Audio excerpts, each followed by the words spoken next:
where you scream to watch that, watch this, and I'll dive down through this hairy flesh. Hi and welcome to Watch This. I'm CJ Johnson. I've just got a quick response to the Oscar nominations for you. In a couple of weeks, I'll have a much greater in-depth look at the Oscars with my predictions of what will win, what should win, etc. But this is just a quick response.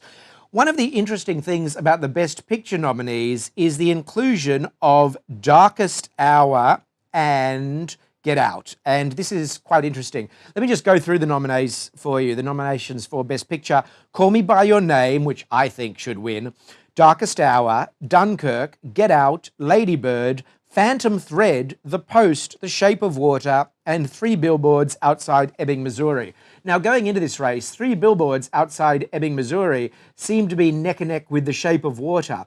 But now, Three Billboards Outside Ebbing, Missouri is not nominated for Best Director for Martin McDonagh. So this points to a win for Shape of Water. But I'm most interested in the inclusion of Darkest Hour, Phantom Thread, and Get Out. It's fabulous to see Get Out nominated here. I mean, it's a horror movie and a satire.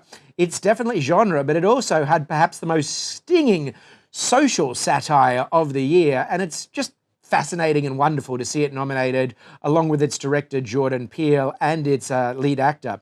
Phantom Thread, which we haven't gotten in Australia yet and is only still in limited release, I gather, around the world, is the new film from Paul Thomas Anderson and has a surprising showing among the nominees here.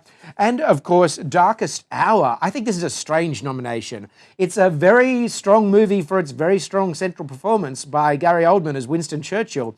But the film is, I don't know, it's a bit long, it's ponderous, it's kind of a cookie-cutter World War II film. I'm very surprised to see it nominated for Best Film.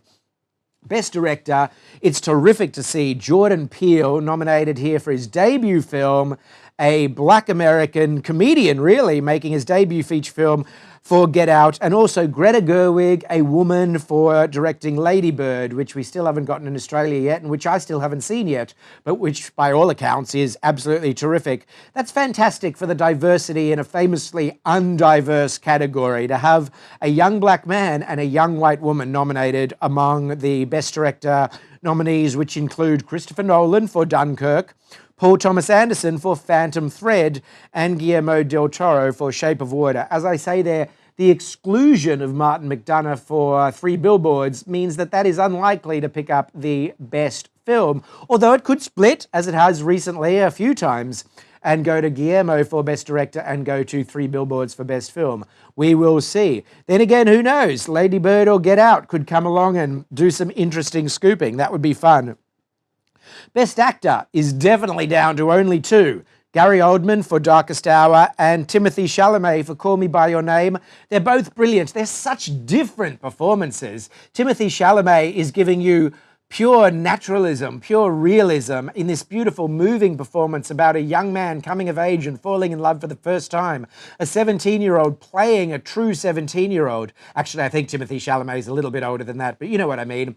Gary Oldman, on the other hand, you know, giving this performance under layers of latex as Winston Churchill, giving it an impersonation performance, a transformation performance, a technically adept chameleon performance. They couldn't be more different. It'll go to Gary Oldman, I think, and it deserves to. It's the culmination of a career. Best Actress, I think, is going to go to Frances McDormand for Three Billboards, but it's lovely to see Australia's own Margot Robbie in there for I, Tonya. There's Saoirse Ronan as well, snapping at her heels, snapping at Frances McDormand's heels. That would be for Lady Bird.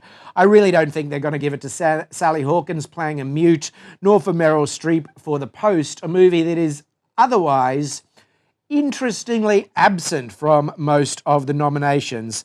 That's just my quick look at some of the major nominations that have come out. As I say, I think Jim Flanagan and I will be back in a couple of weeks to take an in-depth look, and at that point we'll also offer our films that we think are going to win, should have won, and which films aren't nominated at all that should be in the mix. Thanks for watching Watch This. I'm CJ.